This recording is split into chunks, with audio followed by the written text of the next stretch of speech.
Gostaria aqui de abrir um parênteses, ainda sobre o tema de estatização e privatização, tamanho do Estado, etc. A recente crise financeira, né, deu um estímulo a um debate do crescimento da necessidade da maior presença do Estado. E com tendências de se jogar sobre o setor privado a responsabilidade das falhas do processo financeiro que aconteceu. Meus senhores, a segunda hipoteca que foi criada nos Estados Unidos foi no governo Clinton, que não teve a coragem, via Banco Central, tomar as medidas para enfrentar a situação real. E foi uma continuidade de aquecimento do mercado que levou o conceito do subprime, que iniciou na hipoteca, a qualquer outro tipo de montagens financeiras. Foi uma omissão e incompetência do sistema de responsabilidade do governo. O mais grave é quando o governo intervém parcialmente numa regulamentação. Existem pensamentos liberais que, inclusive, discutem a necessidade ou não da dimensão do Banco Central. A verdade é a seguinte: quando se delega uma responsabilidade ao Banco Central e ele não a executa, e a população como um todo não sabe da omissão dessa instituição governamental de se omitir e de cuidar apenas uma área da atividade financeira e deixando a outra, o restante solto. E alguns países que não tiveram esse problema são países que nem o Brasil, Canadá, que estabeleceram exigência de transparência ampla de toda a atividade no mercado financeiro, tá certo? Esses problemas não aconteceram. Então, gente, o fracasso do sistema que foi jogado sobre incompetências da área do mercado, né, no meu entender, é um desvirtuamento da correta análise do processo. Foi omissão, falha do Estado, que assumiu responsabilidade e não as executou e fez com que todos nós acreditássemos que ele estava fazendo.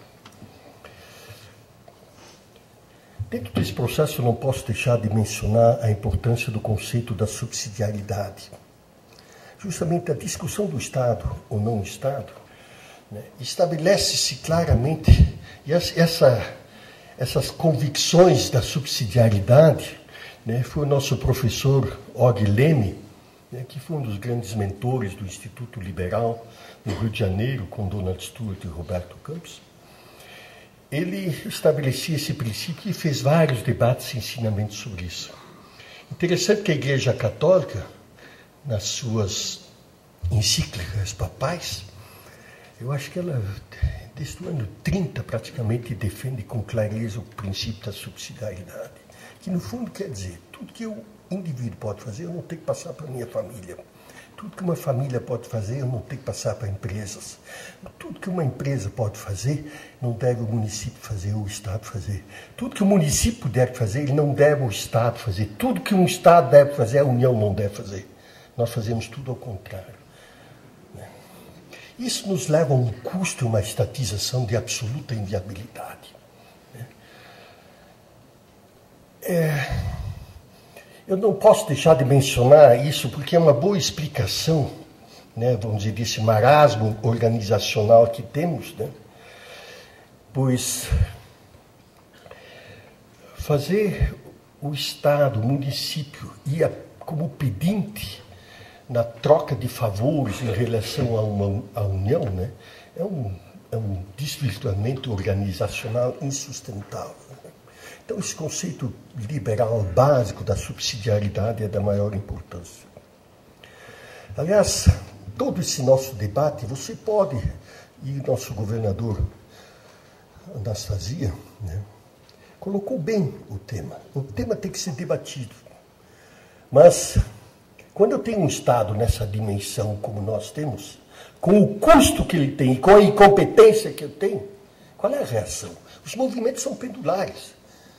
Um Estado que me custa 40% do PIB, o governo, a União, com todo o PAC que fala, investe 2% daquilo que o governo federal, do PIB que ele tem de receita. Toda essa máquina estrutural me leva a uma reação absoluta. Há pouco foi mencionado o tema. A delegação ao Estado surgiu, né, nas invasões em que se profissionalizou o Exército. O que nós fizemos depois da Idade Média para cá, com a profissionalização do Exército? Aí se profissionalizou outras atividades, tá certo? Infraestrutura, educação, saúde, fomos terceirizando e entregando para o Estado. De repente nós chegamos numa situação que nem no Brasil, que nós pagamos 40% do PIB. 40% em média, tá certo? Quer dizer que tem gente que paga 55%, tá certo? E que serviço recebe de volta? Isso nos leva a uma posição extremamente conflitante, né, mas que não há retorno sobre esse dinheiro. E pior que nós terceirizamos para o Estado, e hoje nós continuamos, nós, sociedade, lideranças e elite, com a responsabilidade do caos social, pagamos uma conta enorme e nos sentimos ainda culpados. Não, a minha consciência social não me dá tranquilidade, mas estamos pagando mais de 40% para receber um serviço que não funciona. E, consequentemente, a reação existe.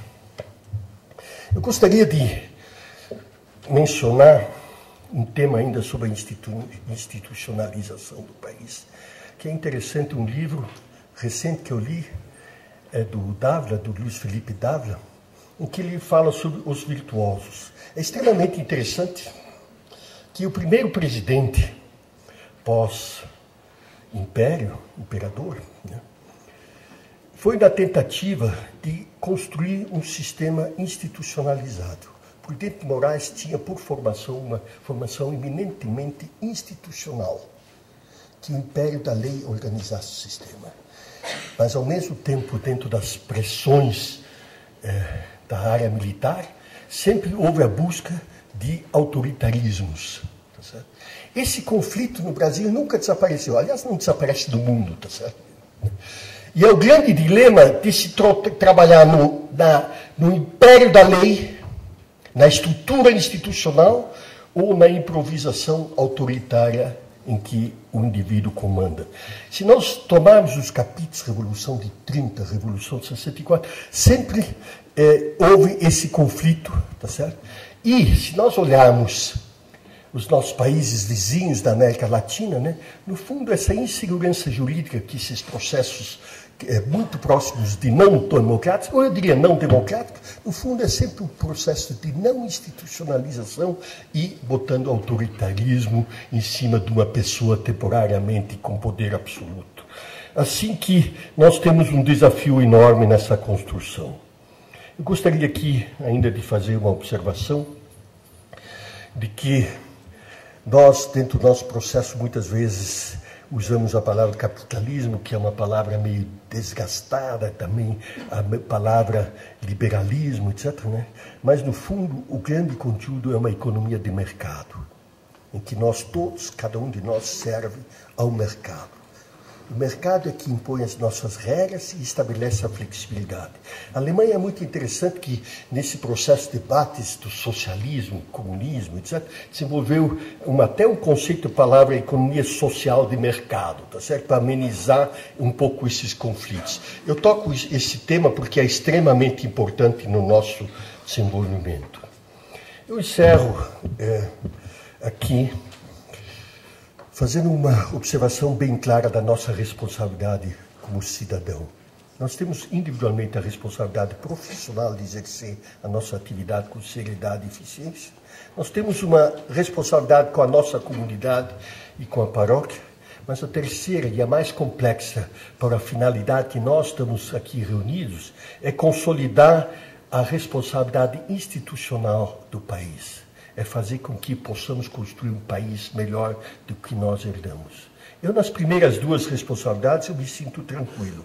Acho que tenho cumprido. Agora, na minha responsabilidade na construção de um país melhor, eu, às vezes, fico pensando se eu recebi um país melhor ou pior do que eu estou entregando aos meus herdeiros. Esse desafio, né, ele tem que ser incorporado no nosso análise comportamental. Essa juventude aqui que está no IE me dá uma esperança enorme. Governadores jovens, que nem o Anastasia, me dão uma esperança enorme. Foi mencionado aqui Eduardo Campos. Existem outros, que nem o Richard, etc. É uma nova geração, né, que, com pressão e pensamento de líderes que nem o IE, pode nos dar a esperança de se construir um país realmente dentro de uma estrutura institucional que crie respeito ao indivíduo, respeito à pessoa, respeito à propriedade, respeito ao mercado, respeito às liberdades, né? Que essa construção é que realmente vai nos fazer construir a prosperidade e o desenvolvimento. E para encerrar, eu recomendaria aos senhores ainda dar uma lida interessante do livro Marketing 3, do Kotler. Kotler é um dos grandes pensadores de marketing do mundo, né? E professor em Harvard e outras universidades. E ele até uns 10 anos atrás, né, mencionava a dimensão de marketing do empresário exclusivamente na visão econômica. Hoje ele fala nas discussões da participação de responsabilidade social que nós temos. E eu digo, a maior responsabilidade social que nós temos é a construção institucional melhor do nosso país. Muito obrigado.